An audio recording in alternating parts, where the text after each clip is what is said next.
Waking in the dead of night, she heard her husband on the phone with his mistress, calmly assuring her that by tomorrow she'd be dead.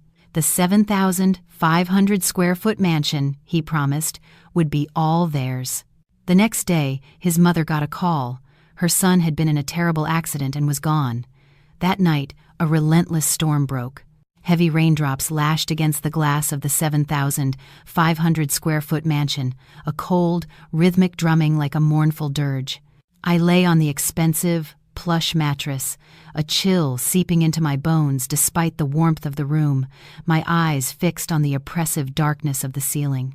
The grandfather clock in the hall chimed 2 a.m., but my husband, Ethan, had not yet come to bed. In 5 years of marriage, I had never felt this house to be so vast, so empty, so frighteningly silent as it was tonight. They say a woman's intuition is a powerful thing, especially when her marriage is teetering on the brink of collapse. I tossed and turned, unable to sleep, a fiery anxiety churning in my stomach. A sense of deep unease crept through me, compelling me to get out of bed and go to the kitchen for a glass of warm water. The mansion was shrouded in darkness, save for the faint yellow glow of a nightlight in the long, cavernous hallway. I walked silently on the cold marble floor, my bare feet making no sound. As I passed Ethan's study, I noticed a thin sliver of light escaping from under the door. He was working late again, as he often did. A pang of sympathy, mixed with guilt, stirred within me. For 5 years, I had lived the life of a wealthy man's wife, draped in luxury, yet I had failed to give this family an heir. His parents, Richard and Carol Albright, never missed an opportunity to remind me of my failing with sharp, cutting remarks. Ethan, however, always played the part of the model husband, comforting me and telling me not to put so much pressure on myself. Thinking of that false compassion, which I had once mistaken for a blessing, I decided to open the door and gently urge him to come to bed, but my hand froze on the cold doorknob. A voice drifted from within, not the warm, loving tone I heard every day, but one so cold and ruthless it was unrecognizable. Ethan was on the phone, his voice a tense hiss filled with bitter impatience. "Just relax," he was saying. "Everything is arranged. Tomorrow is our 5th anniversary. I'm taking her on a trip up the coast to Big Sur to rekindle the romance." I stood rooted to the spot, my heart hammering against my ribs. Her? Was he talking about me? I held my breath, pressing my ear against the thick oak door, straining to catch every word. The person on the other end was clearly a woman, because Ethan's voice suddenly turned sickeningly sweet. "I've already hired a guy named Mitch to handle it," he continued. "That stretch of the Pacific Coast Highway is deserted, and the fog rolls in thick. All it takes is one little nudge on the wheel, and the car goes over the cliff.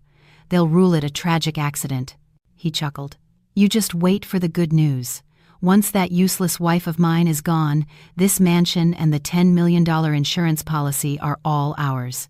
I've put up with her and her family for long enough." The world spun. I clapped a hand over my mouth to stifle a scream. My legs turned to jelly, and I had to lean against the cold wall to keep from collapsing. The man I had shared a bed with for 5 years, the man who constantly professed his love and protection, was plotting to murder me in the most brutal way imaginable. His words were like daggers, shredding my heart until I could barely breathe. Flashes of the false happiness he had so carefully constructed played in my mind. The vibrant bouquets of roses on holidays, the family dinners where he'd lovingly place food on my plate in front of his parents. It was all a perfect act, a mask for the monster beneath. He was having an affair with some woman, and worse, he wanted me dead to steal my inheritance. I heard his footsteps pacing inside, then a self-satisfied laugh. "My parents have wanted her gone for years," he added.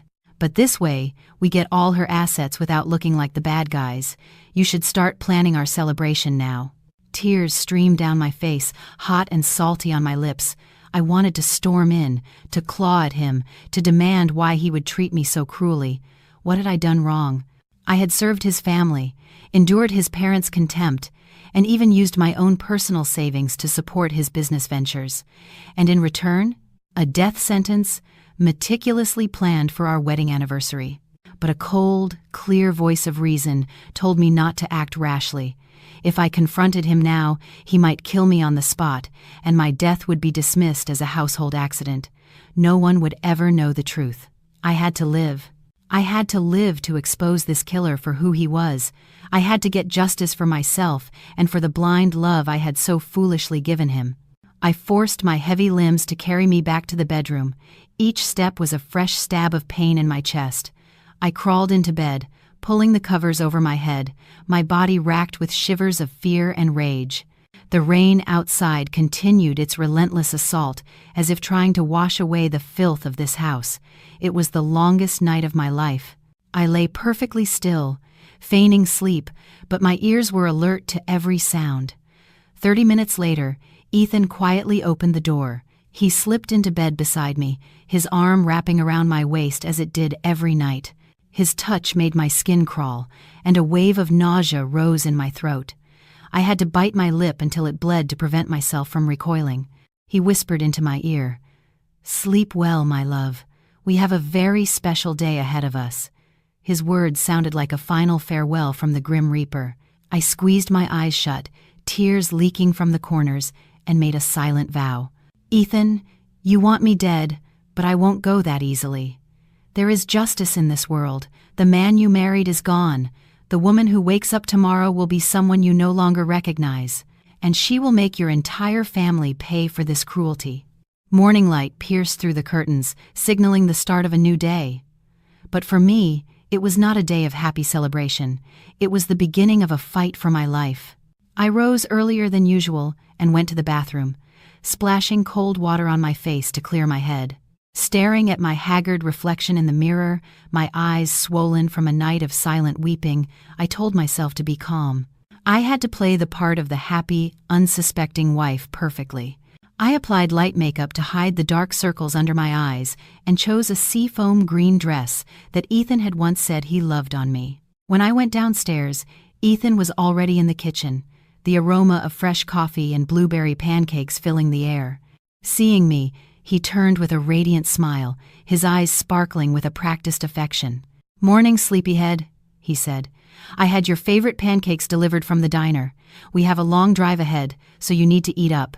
I looked at the stack of pancakes, my stomach twisting in knots. I used to be so moved by these small gestures, thanking God for such a thoughtful husband.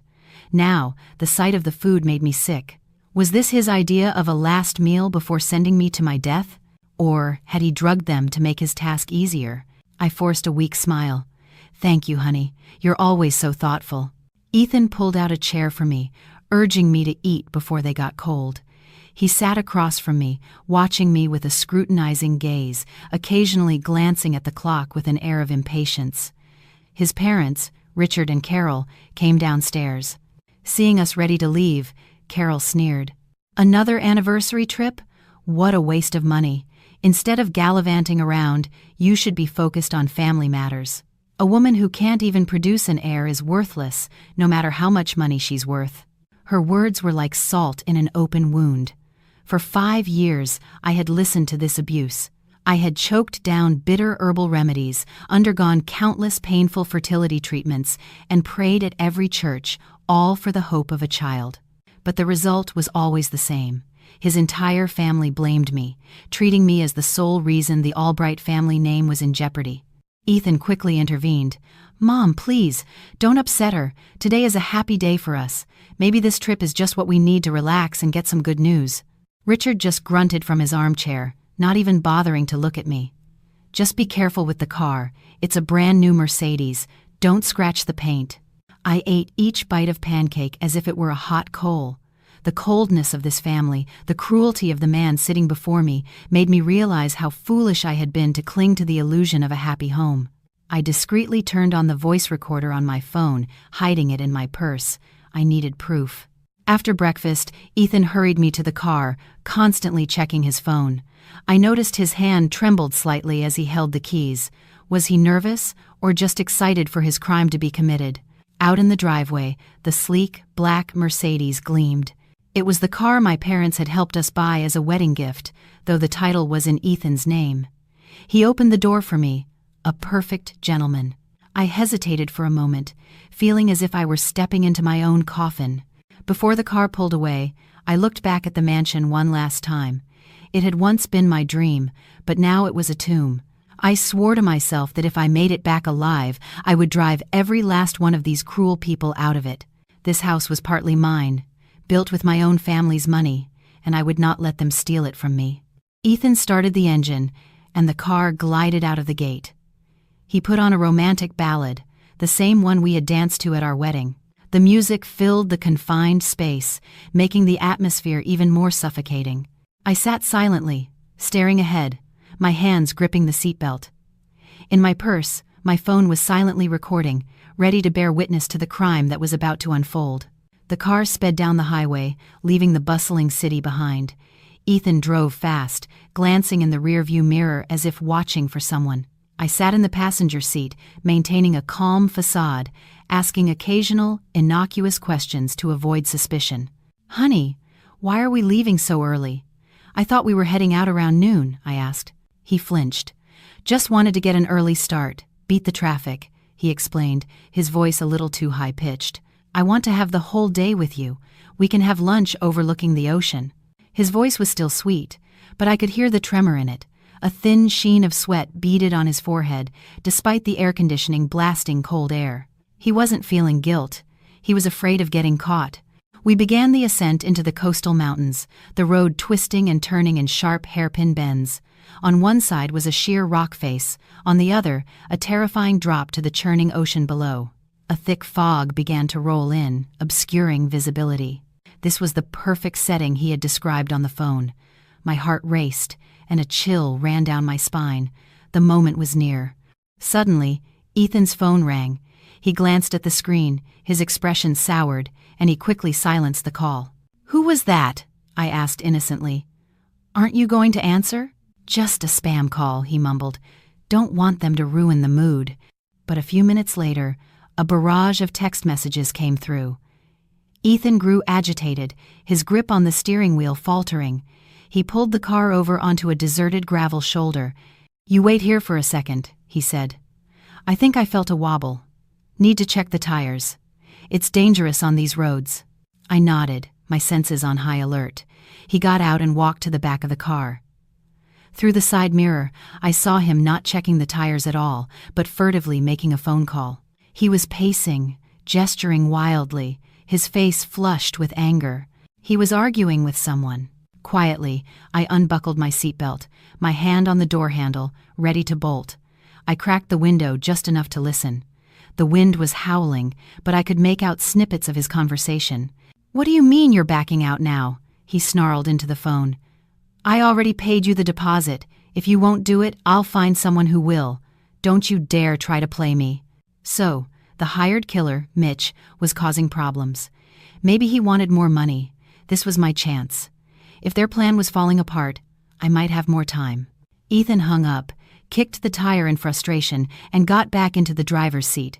His face was a mask of fury, the charming facade completely gone. He said nothing as he slammed the car into gear and sped off. "Is everything okay with the car?" I asked timidly. "It's fine," he snapped. "Just sit still and stop asking so many questions." His abrupt change in demeanor confirmed my suspicions. His plan was unraveling. We drove for another 10 minutes before Ethan suddenly slammed on the brakes. A large, rusty tow truck was blocking the road. A tall, heavily tattooed man with a menacing face stepped out and waved for us to stop. Ethan's face went pale. He muttered a curse under his breath. He turned to me. "Stay in the car, lock the doors, and do not get out no matter what. Let me see what this is about." I watched as Ethan walked toward the stranger. They spoke in tense, hushed tones. The tattooed man pointed angrily at Ethan, then at our car. Ethan seemed to shrink, pulling out his wallet and offering the man a wad of cash. The man slapped his hand away and began dragging Ethan toward the tow truck. I was terrified. Was this Mitch, the man hired to kill me? Why was he threatening Ethan? Or was this a staged robbery to make the whole thing look more convincing? Just then, the man shoved Ethan to the ground and jumped into the driver's seat of our Mercedes. He started the engine. I screamed, fumbling with the door, but the central lock was engaged from the driver's side. The stranger turned to me with a greasy, yellow-toothed grin. "Just sit tight, pretty lady," he slurred, the reek of alcohol filling the car. "Your husband just traded you and this sweet ride to me. I'm gonna take you on a trip you'll never forget." The car shot forward. I looked back through the rear window and saw Ethan scrambling to his feet, chasing us for a few yards before collapsing onto the road, watching helplessly. But his expression wasn't one of concern for me. It was the raw terror of a man who had just lost a very expensive car and his $10 million payday. The car careened down the winding road at a terrifying speed. The man, who I now knew was Mitch, was drunk and rambling, cursing Ethan for being a cheap coward who tried to shortchange him. He said he was taking the car as payment, and as for me, he'd figure that out later. I realized this was no longer Ethan's plan. Mitch had gone rogue. My life was now in the hands of a drunk, enraged criminal. I had to think fast. I saw my phone still in my purse. The signal was weak, but I managed to send a text to Jessica, my lawyer friend. It was short and frantic. "Help me. PCH. Carjacked." Just as I hit send, the car swerved violently. The drunk driver lost control on a sharp curve. The vehicle smashed through the guardrail with a deafening screech of metal. The world turned upside down as the car tumbled end over end, plunging into the abyss. In that terrifying moment, all I could think of were my parents and the injustice I was leaving behind. I closed my eyes and surrendered to fate. There was a massive explosion, and then only darkness. I awoke to an agonizing pain that radiated through my entire body.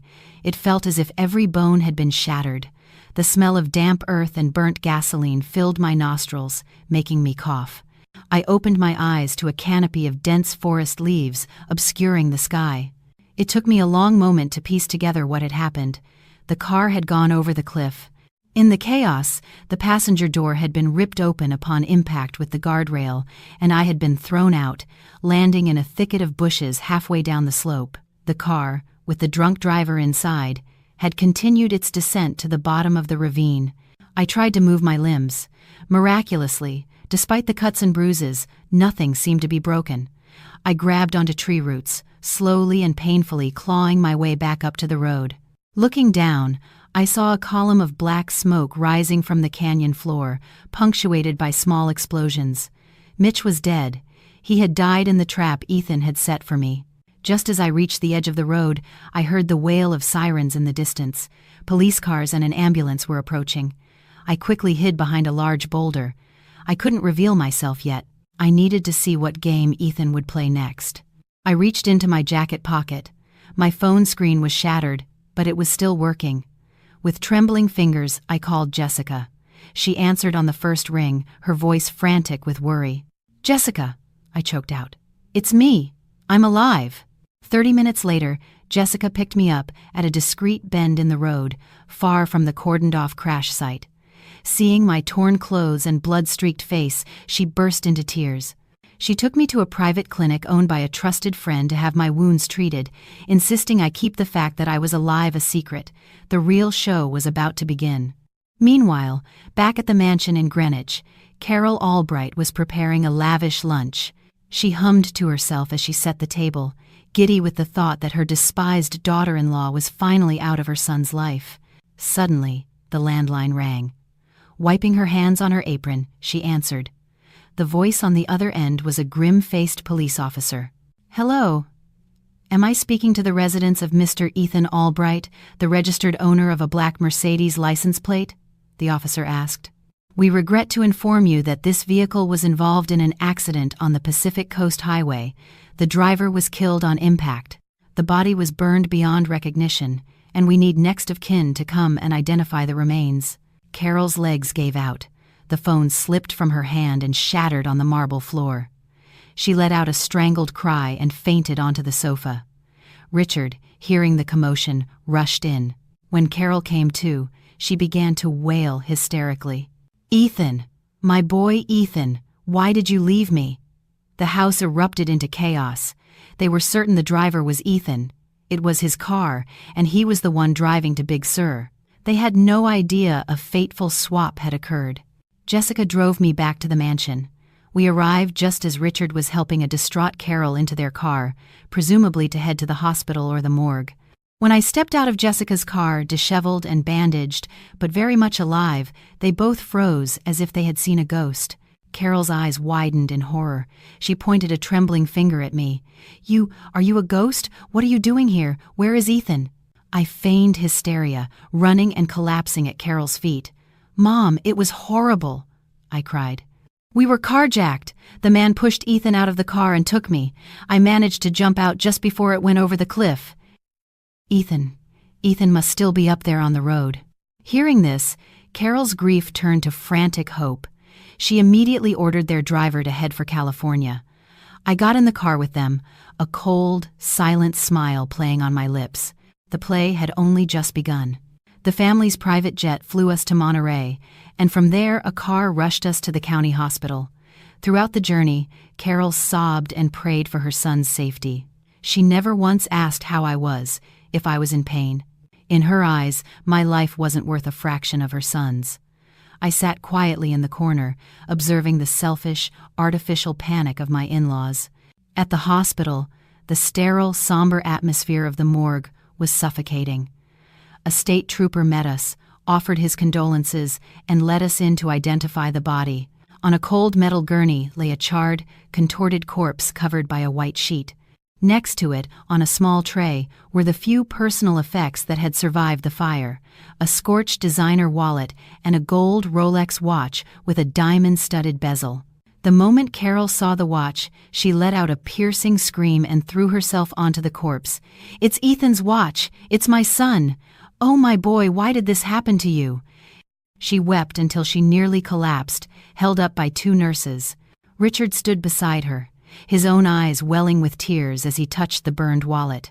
I stood back, a grim satisfaction rising within me. The wallet and watch were indeed Ethan's, but they had obviously been stolen by Mitch before he hijacked the car. And now, these expensive trinkets were causing his parents to mourn the death of their son's would-be murderer. At the peak of this tragic scene, the morgue door swung open. A man staggered and disheveled, covered in dirt, and walking with a limp. It was Ethan. The room fell silent.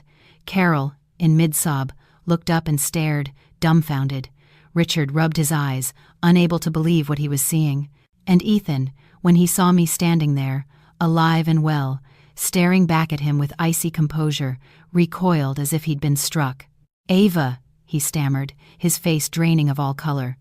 "You're not dead?" Carol was the first to react. She rushed to Ethan, touching him all over, now crying with joy. "My son, you're alive! Then who is that?" Ethan was still in shock, his terrified gaze locked on me. He couldn't comprehend how I had survived.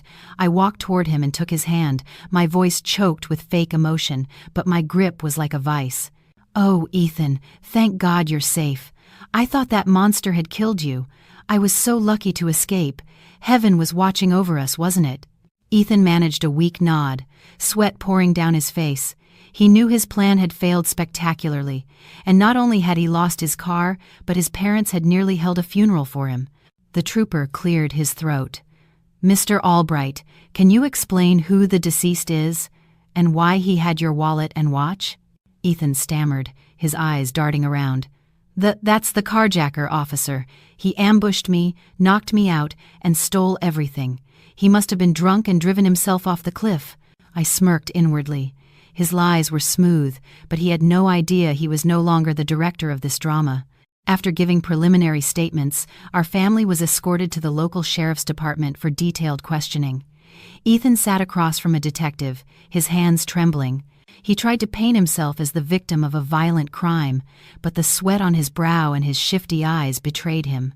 The detective pressed him for details about the carjacker, but Ethan claimed it all happened so fast he couldn't remember the man's face.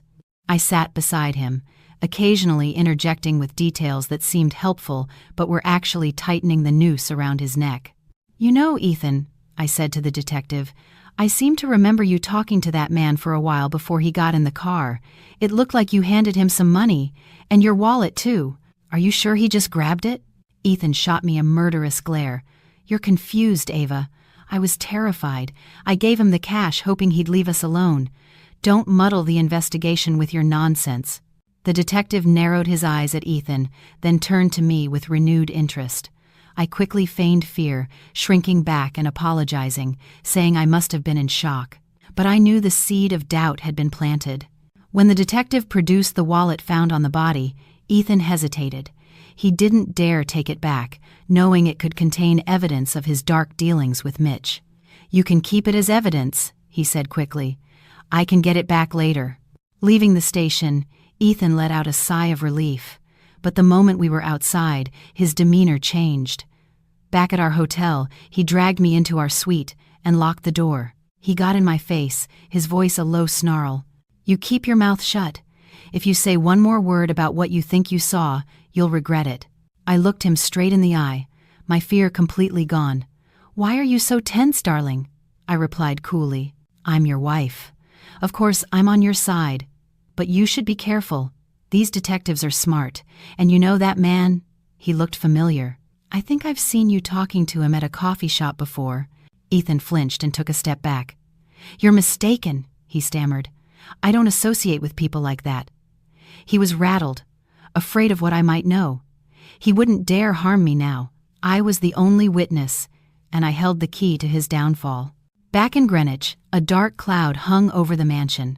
Although Ethan was safe, the loss of the expensive Mercedes and the police investigation had his parents on edge. Before we could even unpack, they summoned us to the living room for an emergency family meeting. Carol sat on her velvet armchair, clutching a string of pearls. "This family has had a run of bad luck," she declared, her voice laced with venom. "And it all started when she came into this house. She's a curse. First, no grandchildren, and now this." Richard nodded in agreement. "Your mother is right. That car was worth a fortune, and now the police are involved. To protect the family's assets, we think it's best if Ava signs this.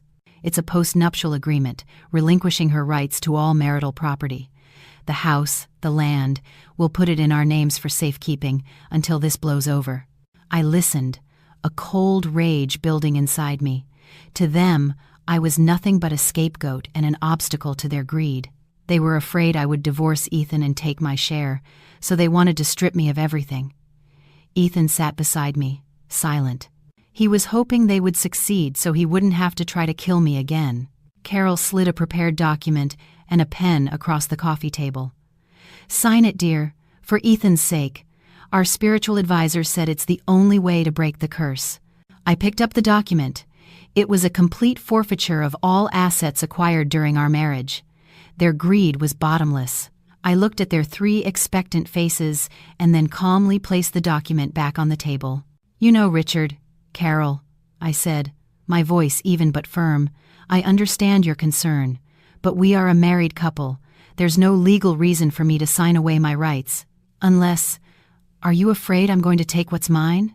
Carol slammed her hand on the table. "How dare you? This house was built with Ethan's money. What have you ever contributed? Sign it or get out." The tension was palpable. Ethan still said nothing, watching me, expecting me to break down as I always had. He was wrong. Slowly, I reached into my purse and pulled out a folder. From it, I produced a document with the official seal of a notary public. I placed it on top of their ridiculous agreement. "I believe you've all forgotten about this," I said with a small smile.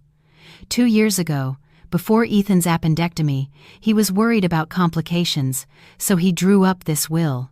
It states that in the event of his death, his entire estate, this house, his savings, his company shares, goes to his sole beneficiary. Me, his wife, Ava. 3 jaws dropped. Carol snatched the paper, her hands shaking as she read it. It was Ethan's signature, and the notary stamp was authentic. Ethan's face went ashen. He remembered he had done it as a grand romantic gesture to convince me of his undying love, which prompted me to invest the last of my personal inheritance into his latest business venture. He never thought he'd actually die, so he signed it to manipulate me. Now, that piece of paper was my shield and his death warrant. "Of course," I continued calmly, "Ethan is alive and well, so the will isn't in effect. But it clearly shows his wishes. Why would you ask me to go against the desires of your own son?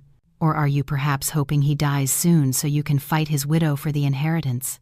They were speechless.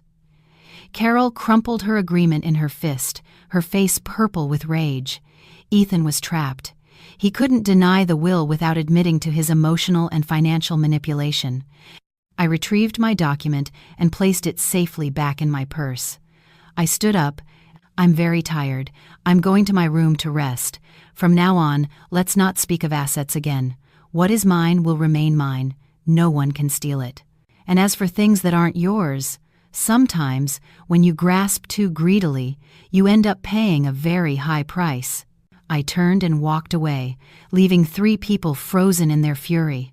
Each step I took up the grand staircase felt like a victory. I had won the first battle, but the war was far from over. The next morning, I told them I was going to church to pray, but I went straight to Jessica's law office downtown. She was my best friend from college, a brilliant and fiercely loyal woman. She hugged me the moment I walked in, fussing over my healing bruises. Amidst a world of deceit, her friendship was my only anchor. I recounted everything, from the night of the phone call to the confrontation with Ethan's parents. When I told her about their attempt to make me sign away my assets, she slammed her fist on her desk. "They are absolute monsters," she seethed. "But you handled it perfectly. That will was a masterstroke. Now we need a solid legal strategy to corner them." Jessica explained that while Ethan's affair was grounds for divorce, proving attempted murder would require more than a muffled voice recording. We needed to definitively link him to Mitch. If we could prove he hired Mitch to kill me, he would face life in prison. Jessica also advised me to immediately file a motion to freeze all our joint assets to prevent Ethan from moving money. She looked at me, her eyes full of determination. "You have to be strong, Ava. This is about more than money. It's about your life and your honor. I'm with you all the way. We are going to unmask that monster." I felt a surge of strength. I asked Jessica to recommend a good private investigator. I wanted to know everything about Chloe, Ethan's mistress. Who was she? What was her connection to Mitch? And most importantly, what secrets did she know? Leaving Jessica's office, I felt empowered. I stopped at an electronics store and bought a high-quality pen recorder and several micro cameras. I was going to turn that mansion into a trap, and Ethan was about to walk right into it. When I got home, the atmosphere was thick with tension. Ethan was out, likely trying to bribe someone to make his legal troubles disappear or meeting his mistress. His parents were holed up in their wing of the house, plotting their next move. It was the perfect opportunity. I went to Ethan's study. It was his sanctuary, a place no one was allowed to enter. But in his panic, he had forgotten to lock it. The room smelled of stale cigar smoke and whiskey. Papers were strewn across his desk. I ignored them and went straight to a large oil painting on the wall. Behind it was a state-of-the-art safe. Ethan was a paranoid man, but he was also superstitious. He believed numbers associated with happy memories brought him good fortune. He had once told me that our first date was the luckiest day of his life, as he had landed a huge contract that same day. With trembling fingers, I typed in the date of our first date 6 years ago, the 12th of October 2018. A green light flashed, and the heavy steel door swung open. Inside were stacks of cash, gold bars, and property deeds. But what caught my eye was a black, leather-bound ledger and a small USB drive tucked in a corner.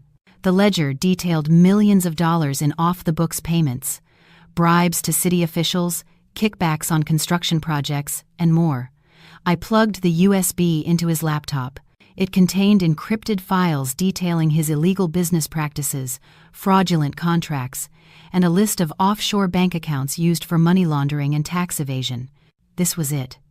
The silver bullet. This was enough to send him to prison for decades, not just for trying to kill me, but for being a high-level white-collar criminal. I quickly copied the entire drive to my phone and uploaded it to a secure cloud server. I took photos of every page in the black ledger. I placed everything back exactly as I had found it, closed the safe, and wiped my fingerprints from the keypad. Just as I closed the study door, I heard Ethan's car pull into the driveway. I rushed back to my room and feigned sleep. A few minutes later, he came in, looked at me for a long moment, then went into the bathroom. As the water ran, I clutched my phone, the evidence of his entire corrupt life resting in the palm of my hand. Your end is near, Ethan, I thought. 3 days later, the private investigator delivered a file. The contents made my blood run cold. Mitch, whose real name was Mitchell Vance, was a known enforcer for a local mob with a long criminal record. More shockingly, he was the first cousin of Chloe, Ethan's mistress. The affair wasn't just a betrayal, it was a conspiracy. Chloe had brokered the deal for Ethan to hire her own cousin to murder me. The investigator also provided bank statements showing a $50,000 wire transfer from Ethan to Mitch 2 days before the accident. The memo line read, "Construction supplies." Jessica called me with more news. "Ava, I pulled Mitch's medical records from his hometown clinic. The guy had a history of severe epilepsy and was a chronic alcoholic. Ethan hiring someone that unstable proves he wanted to create the perfect, random-looking accident, but his cheapness and poor judgment ended up saving your life." I told Jessica to hold on to the evidence. I wanted to see how Ethan and Chloe would handle the fallout from Mitch's death. Chloe wouldn't let her cousin die for nothing, and Ethan would be desperate to silence her. Their greed would turn them against each other. That evening, I saw Ethan on the balcony, speaking furtively on the phone. I hid behind the curtain and activated my recorder. "I told you, I had nothing to do with it," Ethan hissed. "Mitch acted on his own. You got the money I sent. His death isn't my problem. If you keep pushing this, I'll cut you off completely." Chloe was clearly threatening him on the other end, because Ethan grew more agitated. "Fine," he finally snapped. "Tomorrow afternoon. The usual cafe. I'll bring something for his funeral expenses. Come alone, and don't try anything funny."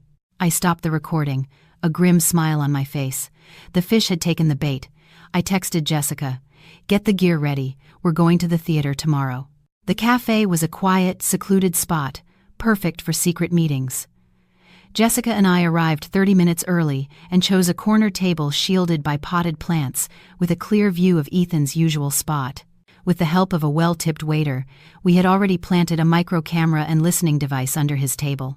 At 3 p.m., Ethan arrived, disguised in sunglasses and a baseball cap.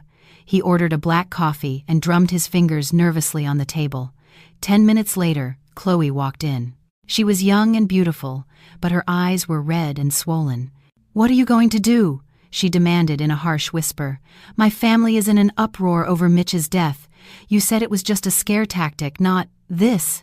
Did you mean for him to die all along?" "Keep your voice down," Ethan hissed. "He got drunk and drove off a cliff. He was an idiot. What do you want now? For both of us to go to prison?" "Don't be so cavalier," Chloe sobbed. "He has a wife and kids. That $50,000 barely covered his gambling debts. I need another $100,000. Then I'll get my family to drop it." Ethan laughed, a twisted, ugly sound. "100,000? Do you think I'm made of money? My wife is still alive, and all my assets are tied up. Don't push me, Chloe. You have no idea what I'm capable of." From our corner, I listened to their every word through an earpiece, my blood boiling. They were haggling over a human life as if it were a commodity. Chloe's tone turned sharp. "Don't threaten me. I still have the texts and voicemails of you hiring Mitch to kill your wife. If you don't pay, I'll send them to the police. And to her." That was it. Ethan's face contorted with rage. He lunged across the table and slapped her hard, sending her sprawling from her chair. Other patrons stared. "You dare threaten me?" he snarled, his eyes bloodshot. "You're an accomplice. If I go down, you're coming with me. I'll make you disappear just like Mitch." Chloe held her cheek, tears of pain and fear streaming down her face. The man she thought loved her was a monster. Our devices captured everything. The tension at their table was explosive. After hitting her, Ethan lit a cigarette with a trembling hand. Chloe slowly picked herself up, her fear replaced by pure, unadulterated hatred. The slap had shattered any remaining illusions she had about him. She let out a bitter, sharp laugh. "You want to threaten me? You pathetic, useless man. No wonder your wife couldn't have a child in 5 years." Ethan froze, the cigarette falling from his lips. "What did you just say?" he whispered. Chloe's voice rose, heedless of the other customers. "Oh, you think I don't know? You're sterile, Ethan. You let your wife drink gallons of disgusting herbs. You let your whole family abuse her for being barren when you were the one who couldn't be a father. I saw the lab results from your urologist 3 years ago, the ones you keep in a locked drawer at your office. I photographed them. You were going to use me and throw me away too, weren't you?" Her words hit me like a physical blow. The cafe, the world, everything spun out of control. I gripped the edge of the table so hard my knuckles turned white. Sterile. Ethan was sterile. For 5 years, I had lived in hell, branded as a failure. I had endured agonizing treatments, swallowed thousands of bitter pills, and prayed until my knees were raw. Every month, my period was a fresh wave of despair, and all along, he knew. He knew it was his fault, but the coward let me take the blame to protect his fragile ego. He watched me suffer, day after day, and said nothing. Tears poured down my face, not of sorrow, but of white-hot rage. He hadn't just tried to kill my body. He had been slowly murdering my soul for 5 years. Jessica held me tight, crying with me. "Ava, don't," she whispered. "Don't cry for him. This truth is your ultimate weapon. Now you can destroy him." Across the room, Ethan sat like a statue, his face a mask of horror. His deepest, darkest secret was out. Leaving the cafe, I felt like I had been reborn. The accident was a physical rebirth, but this revelation was a spiritual one. For 5 years I had been a prisoner of shame. Now I was free. "Jessica," I said, my voice steady and cold. "File for a divorce. Effective immediately. I want him to pay for every single one of my tears." We went straight to a copy center and duplicated all the evidence, the cafe recording, the threatening texts from Ethan to Chloe, and the photos of his medical records. We compiled a dossier that would bury him. I also had Jessica draft an official report to the police detailing the murder-for-hire plot and his financial crimes. I returned to the mansion a different woman. I walked in with my head held high. Richard and Carol were watching TV and sneered at me for being out all day. I ignored them and went straight to my room, their insults bouncing off my newfound armor. I began to pack. I took only things of personal value, leaving behind the jewelry and designer clothes. I found our wedding photo. I looked so happy, so full of trust. I took a pair of scissors and cut the photo in half. I crumpled Ethan's image and threw it in the trash. I kept my half, a reminder of the woman I used to be, and the strength I had found. That night, Ethan came home drunk, stumbling into the room and spewing insults. "You're a curse," he slurred. "My life has been hell since I met you." I closed my book and looked at him with pity. "Don't worry, Ethan," I said calmly.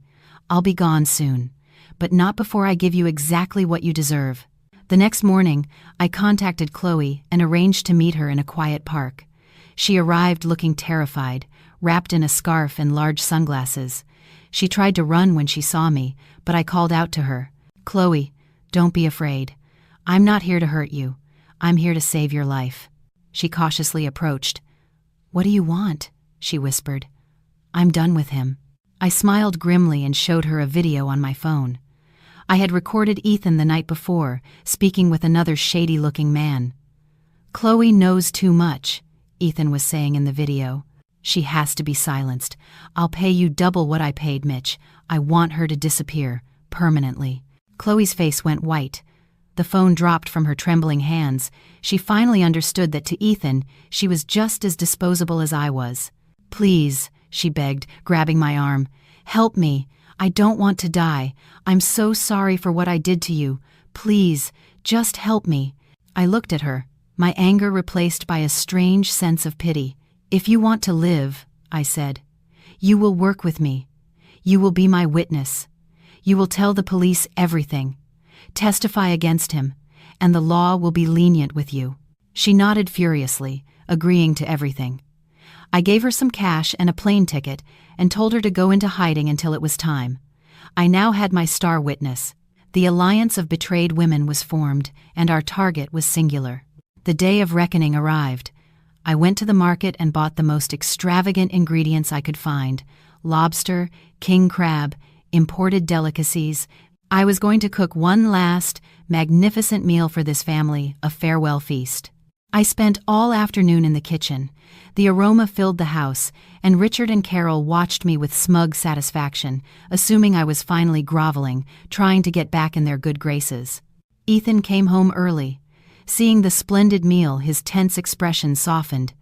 He, too, thought I had surrendered. We all sat down at the dinner table, a picture of false harmony. I poured everyone a glass of expensive wine. Then I raised my glass. "A toast," I said, looking each of them in the eye. "To family. I cooked this meal with all my heart. Please enjoy it. It might be the last time we're all together like this." Carol paused mid-bite. "What kind of morbid thing is that to say?" I simply smiled, picked up the TV remote, and pressed play. The large screen in the dining room flickered to life.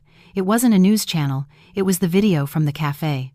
The sounds of Ethan and Chloe's argument filled the silent room. Chloe's accusations of murder for hire, Ethan's violent threats, and finally, her screaming revelation of his infertility. Richard dropped his wine glass, shattering it on the floor.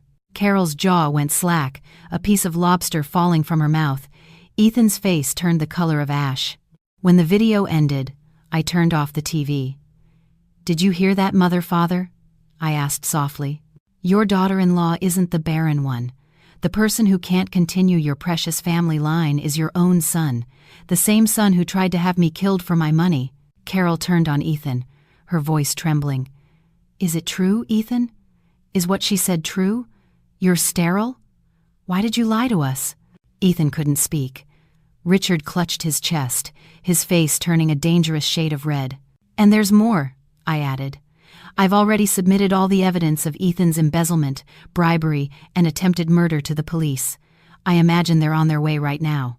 So please, finish your dinner. The food in prison isn't nearly as good." At the word police, Ethan snapped. He swept the entire contents of the table onto the floor with a furious roar. He lunged at me, his eyes wild, grabbing a fruit knife from the wreckage. "You called the cops?" he screamed. "I'll kill you. If I'm going down, you're coming with me." I was prepared for this. I backed away as his parents tried to restrain him, but in his desperate rage, he threw them off. He lunged, the knife glinting, just inches from my chest. At that exact moment, police sirens wailed outside. A voice boomed over a megaphone. "Ethan Albright, this is the police. Drop the weapon and come out with your hands up." The front door burst open and a SWAT team swarmed in. Ethan froze, the knife clattering to the floor. His rage evaporated, replaced by the primal fear of a cornered animal. Officers tackled him, cuffing his hands behind his back with a final, definitive click. A detective read him his rights as he was dragged away, head bowed in shame. Carol chased after him, her screams echoing through the night. Richard collapsed onto a chair, a broken man.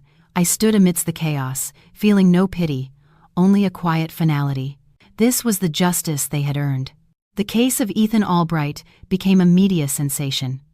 With the mountain of evidence and Chloe's damning testimony, the trial was swift.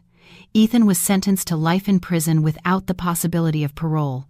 Thanks to the will and proof of his financial crimes, the court awarded me the entirety of the marital assets, including the mansion. The day the eviction notice was served, Richard and Carol refused to leave, screaming that I was an ungrateful wretch who was throwing them out on the street. But the neighbors, now aware of the whole story, watched them with contempt. With sheriff's deputies supervising, they were forced to pack their bags and leave the mansion for good. They returned to their small hometown in disgrace, where they were shunned by their community. I later heard that Richard died of a heart attack a few months later, and Carol lost her mind, wandering the streets and muttering her son's name. As for me, I sold the mansion. It held too many dark memories. I used a portion of the money to build my parents a beautiful new home and donated the rest to shelters for abused women and children. Before leaving the city for good, I visited Ethan in prison one last time. He was gaunt and gray, looking 20 years older. He apologized, begging for my forgiveness. "I don't hate you anymore, Ethan," I said, my voice even, "but I will never forgive you. You can spend the rest of your life in here reflecting on what you've done." I walked out of the prison and into the bright sunlight, taking a deep breath of free air. The nightmare was finally over. A year later, in the sun-drenched coastal city of Santa Barbara, I opened a small flower shop on a quiet street near the ocean. I named it Serenity. My life was simple now. I woke with the sun, arranged beautiful bouquets, and spent my afternoons walking on the beach. I had no mansion, no luxury cars, no designer clothes, but for the first time in a very long time, I was truly happy. I was at peace. My life was my own, and it was beautiful.